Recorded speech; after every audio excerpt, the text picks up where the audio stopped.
Vamos a comenzar ahora nuestra segunda entrevista a productoras audiovisuales salteñas. En este caso nos acompaña Maru Rocha Alfaro. Maru es, más allá de ser una compañera, porque de hace 10 años que trabajamos juntas, ha estado como egresada en esta carrera, desde donde ha militado muchísimo los espacios para la inserción laboral de los egresados de esta carrera. Ha trabajado en medios tanto radiales como televisivos, y en este último tiempo ha realizado producciones ya docuficción, digamos, para pensar en la televisión, pero desde un lugar muy interesante, porque convergen dos líneas en la producción que nos parece importante abordar. Así que bueno, hola Maru, ¿cómo estás? Gracias Ana, y gracias por la invitación aquí a estas entrevistas. Bien, bueno, en estas entrevistas hay un tema central que hemos hecho, le contamos al público que hemos hecho un preámbulo a esta entrevista, en la cual nos contó sobre su experiencia en una producción, El Diablo Blanco, a partir de la producción de Renacer. Y en estos diálogos previos que hemos tenido a esta entrevista, me contabas, estuvimos en realidad la semana pasada haciendo informalmente un testeo de las mujeres en la producción audiovisual salteña, ¿no? Y Maru empezó a hacer una serie de llamados informales. ¿Y qué encontraste, Maru? Hay un montón, somos un montón de mujeres haciendo producción, y la mayoría proviene del ámbito radial, también me incluyo, porque a mí me gusta también mucho la radio, pero la realidad es que la versatilidad que te dan los medios de comunicación para hacer producción es enorme. Y aquí en Salta sí, obviamente estuve en contacto con varias locutoras, en realidad de la década del 70, quienes me fueron contando, ¿no?, un poco cómo había sido esos inicios en el hacer todo, y los nombres de las mujeres, ¿no?, como lo que fue Mari Gervino, acá las tengo anotadas, por ejemplo, que fue una de las precursoras, como Magda Ciroli de Guayar. Y si bien ellas trabajaban desde el ámbito de locución y radial, en aquel momento después explotó, ¿no?, lo que fue la televisión, y ahí quizás tenemos figuras como lo que es Gloria Franco, y han salido después más figuras, ¿no?, más hacia la década del 80 y del 90, tenemos a Nadia Parodi, a Cecilia Aleman, que han empezado como a generar visibilidad en la tele, pero la realidad es que muchas de esas mujeres que estaban frente a la televisión hacían producción, digamos, ¿no? O sea, no es un solo rubro el que hacen, hacer producción de las noticias, hacer producción de los temas que van a abordar, de las entrevistas, y eso yo quiero destacar porque aún hoy, 40 años después, las mujeres seguimos haciendo lo mismo, hacemos nuestra propia producción, aún en el medio en el que estemos, ¿no? Y si bien tiene que ver con cumplir roles que por ahí se pueden reacomodar con otras formas, es una forma de trabajo de las mujeres. Yo le mostraba a Ana la semana pasada, y se la mencionaba a Blackie Efron, sí, que su fecha de nacimiento, que es en diciembre, creo que es el 3 de diciembre, ¿no? Sí. Es el día del productor y de la productora nacional. Es una mujer que era cantante, que era locutora, que era conductora y que fue productora de programas como Titanes en el Ring, de lo que fue Odol, ¿no? Entonces, el día del productor y de la productora en Argentina se marca justamente con la presencia de las mujeres. Y a esto, sí. ¿Y por qué crees que justamente eligen una mujer para la producción? Y después de eso, que cuentes un poco, ¿cuándo ves vos que se empieza a separar? Porque al principio era esta experiencia eras conductora, productora, es decir, no estaban separados los roles como lo que estamos viendo, director, productor, etcétera, sino era como un combo. ¿Y por qué tan invisibles también estos roles del productor? Yo entiendo que el rol de producción es invisible porque se entiende de alguna forma a quien produce como el che pibe, ¿no? Y en realidad digo esta expresión porque muchas veces esas situaciones se repiten en el hoy, ¿no? Es el que te tiene que hacer todo o traer todo. En el caso de las mujeres puntualmente, tipo como que son las secretarias. O sea, son productoras, pero antes son las secretarias. Entonces las secretarias te traen el café, te buscan los chicos de la escuela. Y muchas veces esa forma de pensamiento tan acotada de lo que es el trabajo de las mujeres ahí en los medios, que está vinculado en realidad a la versatilidad que tenemos las mujeres de poder hacer distintas cosas. O sea, de poder cantar, de poder conducir, de poder pensar, de poder armar un programa, de poder diagramar contenidos, de poder estar atendiendo el teléfono. Yo creo que eso sí los tenemos, mientras estamos haciendo todo eso, y quizás le estamos dando indicaciones en nuestras casas de cómo tienen que estar nuestros hijos, nuestras hijas, ¿no? Y resolviendo muchas cosas. Ese multitasking que somos las mujeres es como una característica que tenemos desarrollada, no de ahora, sino desde hace mucho tiempo. Y tiene que ver, desde la perspectiva de género, con la división sexual del trabajo.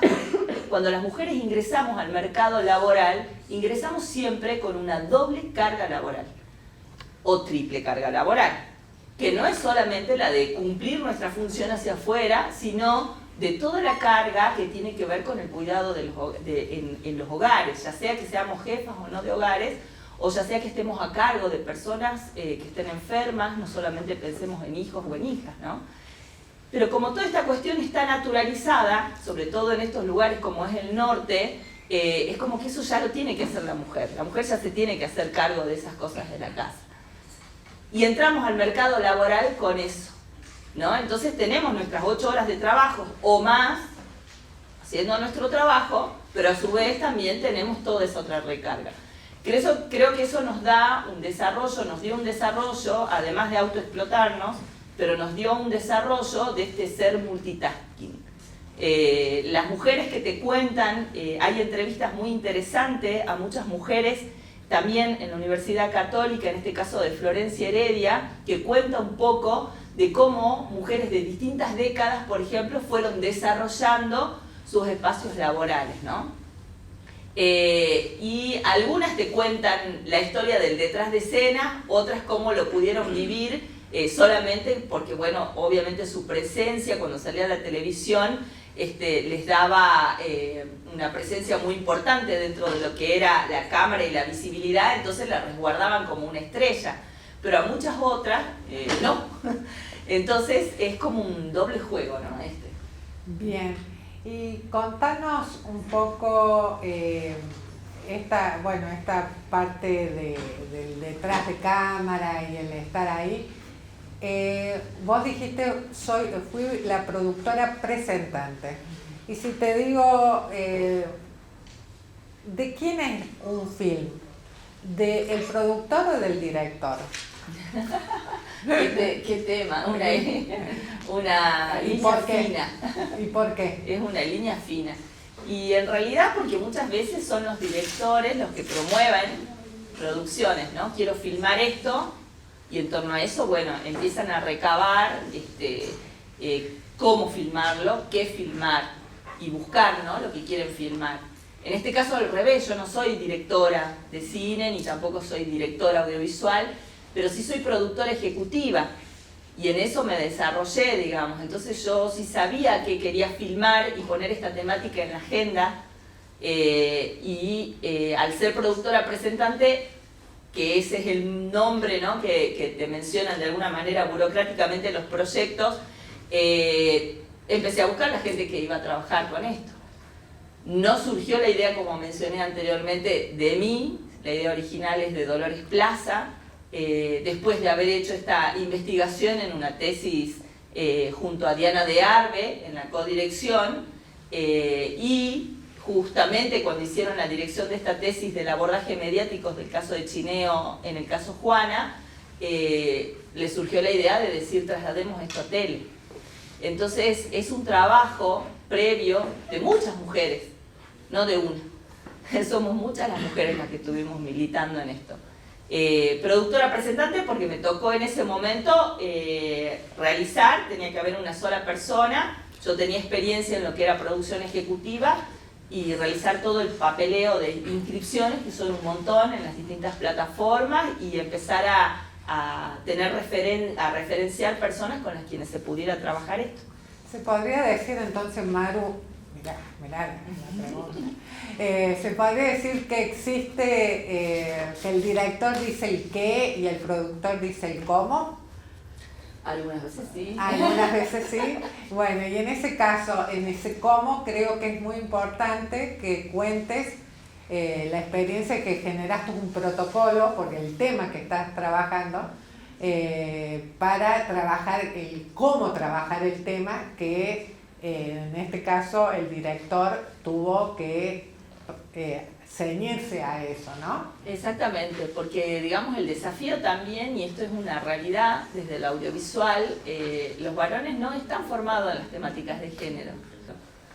Puede conocerlas, pero no estudiado. Entonces el desafío acá nuestro era integrar justamente con la parte técnica y más profesional esta mirada. Y desde el primer momento Mariano Rosa, que es el director de Ajatay, el demonio blanco, dijo sí, a mí me reinteresa, yo voy a trabajar con esto. Y cuando fuimos cumpliendo las instancias de lo que fue contenidos públicos, nos pidieron, ¿no?, cómo haríamos el abordaje de esta serie para no espectacularizar, para no mostrar, sí mostrar la crudeza de lo que es esta realidad, pero sin tocar los lados espectacularizantes que se podrían, ¿no?, tener de la historia, que en realidad es mostrar como el dolor y mostrar, querían saber evidentemente cómo íbamos a tratar el tema de las violaciones y de las violencias en sí, ¿no? ¿Qué es lo que no se podía, Maru? No se pueden mostrar imágenes de la violación en sí, no se pueden mostrar caras de niñas ni de niños, no se pueden mostrar las noticias que en aquel momento mostraron a Juana. Nosotros en el manual tuvimos que desglosar a qué se refería Chineo y a qué se refería Rameada. Estos conceptos desde el feminismo comunitario y desde la interseccionalidad están muy bien estipulados, ¿no?, que además se practican, es una práctica que no es cultural, sino que es una práctica de violación grupal que sí se comete por una cuestión de racialidad hacia las mujeres y niñas indígenas. Entonces todo esto se tomó en base, no a inventos nuestros, sino tomando referencia de las mujeres del buen vivir, y también la tesis de abordaje mediático y otras tesis que abordan temas de mujeres y comunidades indígenas, ¿no?, y la situación de violencia de las mujeres en las comunidades indígenas. Integren como una casica mujer. Entonces todo eso es un espacio a construir, digamos, ¿no? Son redes, y como hablábamos hace un ratito sobre los espacios a conquistar, y es a través, no están dados, sino es a través de las militancias, unas militancias como la que viene realizando hace más de 10 años Maru, y que te agradecemos muchísimo por esta entrevista, por compartir tan generosamente todas tus experiencias, tus saberes sobre el campo.